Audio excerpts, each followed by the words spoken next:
Awesome. Well, good morning, everyone. My name is Richard Kelly. I am on the Forge Inspire committee here in Topeka, and I'm also a staffing professional over at Key Staffing and Premier Employment Solutions here in Topeka. We're back for our December rendition of our monthly series, Forge Cares, where we give you a little bit of information about a community organization and let you know how you can help them achieve their goals. I've got with me today Eric Maydew, who is the area director for Big Brothers and Big Sisters here in Topeka. Eric, thanks for joining us this morning. Yeah, thanks for having me. Absolutely. Eric, so to get started off with, you've been with the Big Brothers Big Sisters organization for just over 4 years now. Tell us a little bit about what they're going to be doing around the holidays and just about kind of your overall mission and how you help Northeast Kansas and Topeka. Yeah, so I'll kind of start with our mission per se. So we specialize in one-to-one mentorship. We rely heavily on volunteers in our community, and they give their time to at-risk youth in the way of mentorship. And so that can come in a variety of different ways. We have a lot of different programs of which we do that. One, our site-based that takes place in schools, and then our community-based, which is pretty self-explanatory. It takes place in the community where they can go to movies, go to the park, do things that they like, and all their interests, their like interests. And so, like I said, it's just a mentorship. A lot of our kids come from single parent homes. A lot of them have or have had an incarcerated parent, drug and alcohol addiction backgrounds somewhere within their bubble or their community. So there's just a lot of things these kids are facing. And the whole point of our mentors is to just steer them on the right path or keep them on the right path. And so long term, obviously, they become citizens in our community and beneficial to our community. And so it's an investment in the future, really, is what it is. As far as the holidays go and some of the things we do traditionally, and we've done this for a lot of years, we do an event called Shop with a Cop. And so that is where we take any of our waiting littles, is what we call our kids waiting, or those that are already matched in our program, and we pair them with a police officer, can be state trooper, TPD, sheriffs, what have you, and they get $100 gift card, and they shop with their big, typically a family member and a police officer for their family. And so the whole idea of that $100 gift card is for them to buy gifts for their family, gives them a little bit of a leg up for the holidays. And so we work with the Fraternal Order of Police here in Topeka to make that happen. This year, obviously, it's been quite the challenge to really get anything like that done. We initially had plans of doing that in person. That's recently changed. And just with COVID-19 and everything going on, it's very difficult to navigate logistically, keep people distanced and safe. And so we elected to actually take those gift cards, and we're going to combine them with a Happy Holidays Christmas card of sorts that we and the Fraternal Order of Police are partnering on. So they can still get that gift card and sometimes, that help for that shopping, and they can do things for their family while keeping everybody safe. And so this year isn't necessarily traditional to what we would normally do, but we're still going to make sure these kids get what they need and have a good holiday season. Absolutely. Absolutely. So it sounds like you've made the necessary adaptations you need to. What can Forge members do to help with that? Are there ways that Forge members could help you achieve your missions for the holidays with regards to the donations? So like I said, we work with Fraternal Order Police on the actual gift card side of it. So that part's pretty well taken care of. But what I would encourage Forge members and anybody that might see this message is think about how you can help impact our kids. That can come in a number of different ways. That can be attending an event in a normal year, which we hope to get back to soon. That can be making a donation online. You can mail us a check.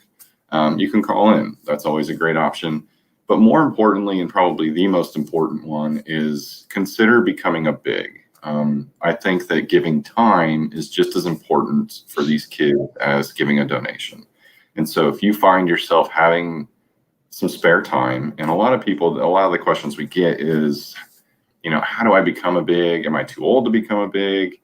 What's required? Because we're all very busy. We understand that and we respect that. So we only ask our volunteers to spend anywhere from 2 to 6 hours a month with them, a couple meetings a month. And it doesn't sound like a lot, but oftentimes these kids don't get that attention. They come from single parent homes. in those homes, oftentimes you'll find multiple siblings and sometimes multiple families. And so you can see where getting that one-on-one is very hard, not because parents don't want to, just because it's very difficult, especially if there's only one parent in the household and they're working or working multiple jobs. So there's a number of things that come into play. But consider becoming a big. I think that's probably the number one thing that a young professional in this community can consider. Time is a big part of it. I shouldn't say a lot of it, but it's a big part of it, and it's showing up. It's being reliable, and I'll be very candid about that. And so those are just some of the things that you can do to help. In regards to Shop with a Cop, naturally, we do typically need a lot of help with that, because typically we would wrap their presents after they're done shopping every year. Sure. And so I would say, remember next year, hopefully we're all back to some type of normalcy next year. But if you'd like to be involved in that event, you can contact us ahead of the holidays in 2021. Awesome. Well, it sounds like you've done a great job of, like you said, streamlining it and adapting as you need to.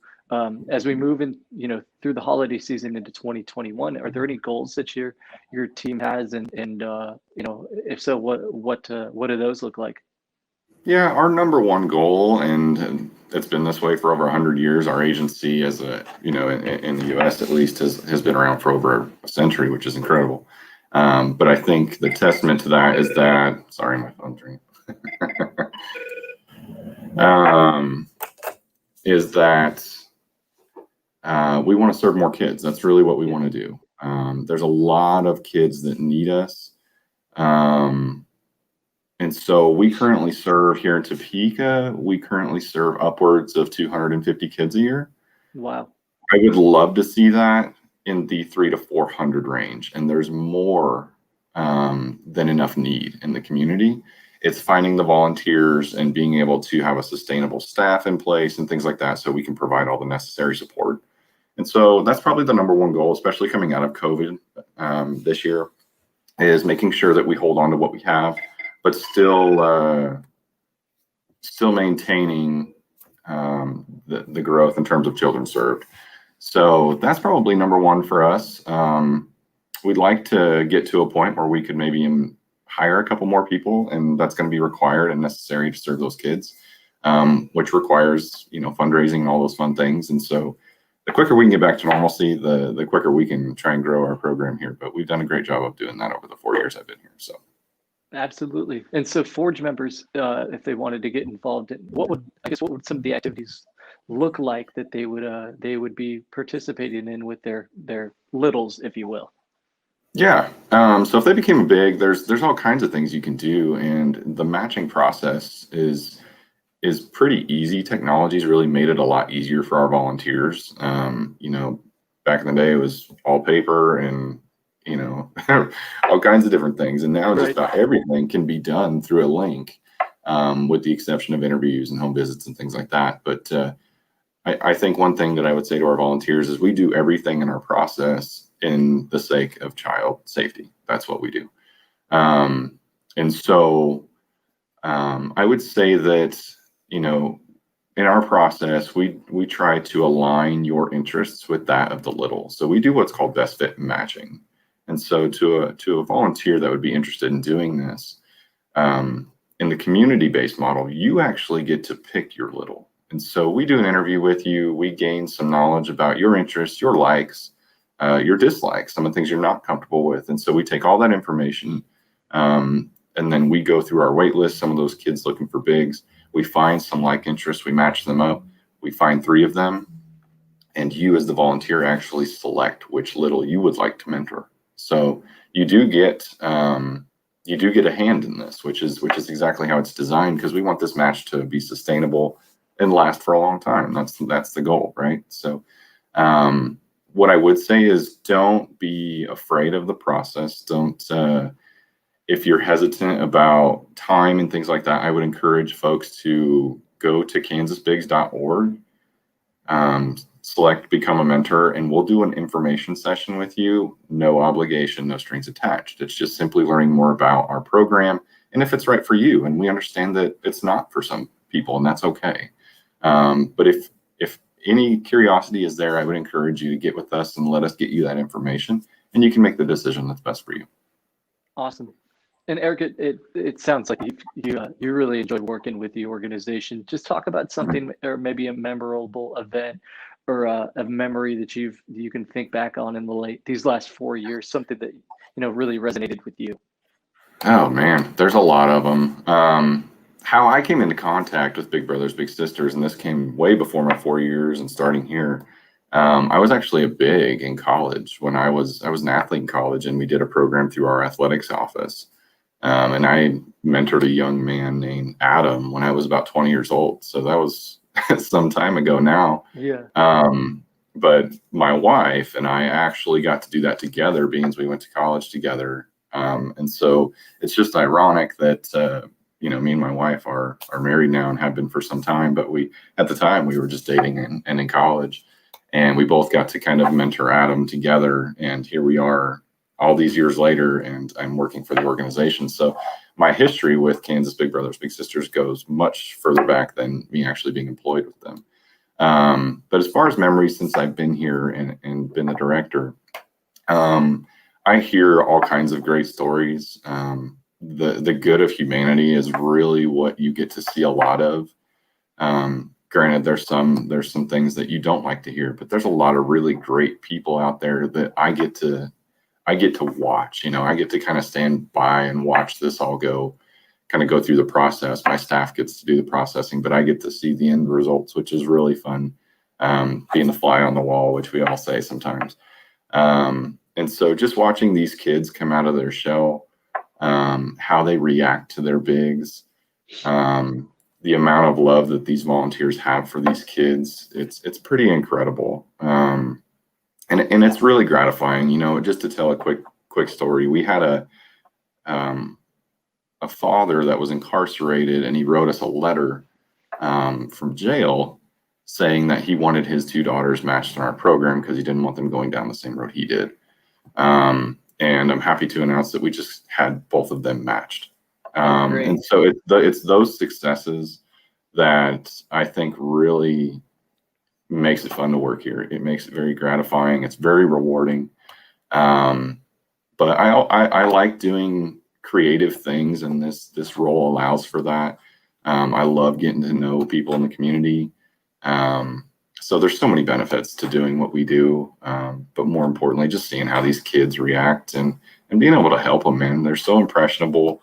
And as we get older, we get a little bit more stubborn and we get tougher to change. And so these kids are they're hilarious. They're good kids. And that's what a lot of people need to know. Yeah, they come from some tough backgrounds, but they're great kids. They're all good kids, and they need our help. So, I don't know if I can peg down one memory. There's so many, but there's a lot of the stories like I shared where they just reveal what humanity really is about, in a world where it's easy to kind of get that fog in front of you and not believe it. But there's a lot of really great people out there. I can only imagine all the great memories you've got, like you said, from both college and then from your time working. And I'm currently a big as well. So are you? I'm a big in our program as well. So I've kind of rekindled that now, and Derek is my new little dude. So cool. So again, if a Forge member or even just a community member watching this was interested, they can go to ksbigs.org to find out more information. Is that right, Eric? You can go kansasbigs.org. Kansasbigs.org. Yeah, and it's a simple website. Just click the Be a Mentor tab and follow the prompts. And quick information, you submit that, it'll shoot it over to us, and we'll get you that information session. And from there, you can make the best decision possible. Awesome. Well, we certainly appreciate all that you're doing here in the Topeka area. I know the organization extends far, far beyond that reach, but you're doing a great job here in the community. Yeah. And one thing I would mention that is kind of impressive. So you mentioned far reaching. So we're a national organization, over 250 affiliates nationwide. Kansas, as an affiliate, is in the top 5 for children served nationwide, which is pretty impressive when you're going up against the likes of El Paso, Texas, California, Florida, New York. There's a lot of, huge populous cities out there that, and so that just tells you a little bit of something about Kansans in general. They're very giving and very caring people. Absolutely, Eric. Well, again, thank you very much. And we look forward to hearing more about great things that you and the big brothers, big sisters do throughout the holiday season and on into 2021 with, knock on wood, hopefully a bit of Yeah, normalcy returning here soon. absolutely. Thank you for having me. Absolutely. Thanks, Eric. Yep.